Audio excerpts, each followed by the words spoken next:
คิดเห็นใจแฟนใหม่อยู่บ่รู้สึกบ่มีคนน้อยใจใจว่าสั่งแต่เลิกจากเขาหัดไปเว้ากับเขาตอนใดรู้จักแบบใดฐานะใดบอกอายได้บ่ป่านนั้นว่าบ่ขอพบขอพอป่านนั้นว่าบ่ไปวุ่นวายแล้วพัดเห็นไปเม่นพวกเขาแล้วพัดแชทไปเว้ากัน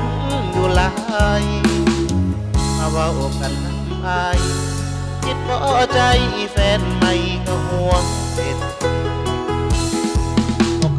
ดอกมาบอกว่าอายฐานะใดก็บ่ต้องไปเว้ากันแล้วคันอายไปเฮ็ดจังสันเจ้าหับได้บ่หักกันหลายคันเลิกเฮ็ดหยังคือบ่เว้าคือบ่คบกันต่อคบกับอายแล้วกับคนพอบ่ต้องเว้านำเขาคือสิบ่มีไผอยากให้แฟนไปเว้ากับแฟนเก่าใจว่าสั่งเขาขัดขับไปเว้ากับเขาตอนใดท่านบ่ได้คิดหยังขัดคือต้องกลับไปเว้ากันไหมท่านเป็นอายเจ้าสิคิดจังใดคือว่าเจ้าหับได้ท่านอายเฮ็ดจังสิ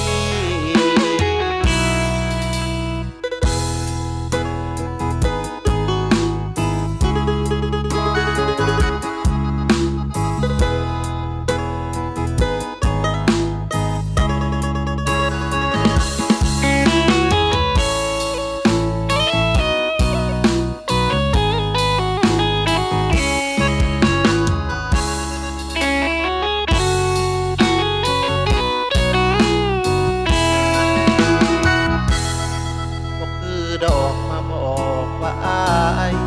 สถานะใดก็บ่ต้องไปเว้ากันแล้วคันอายไปเฮ็ดจังสันเจ้าหับได้บ่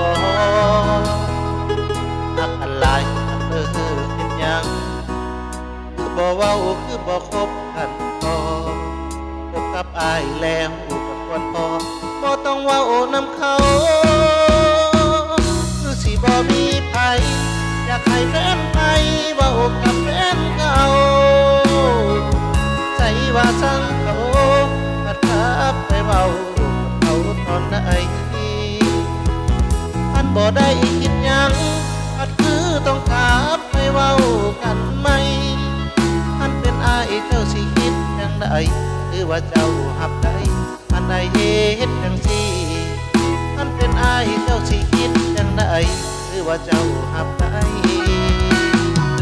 ท่านอายเฮ็ดจังสิ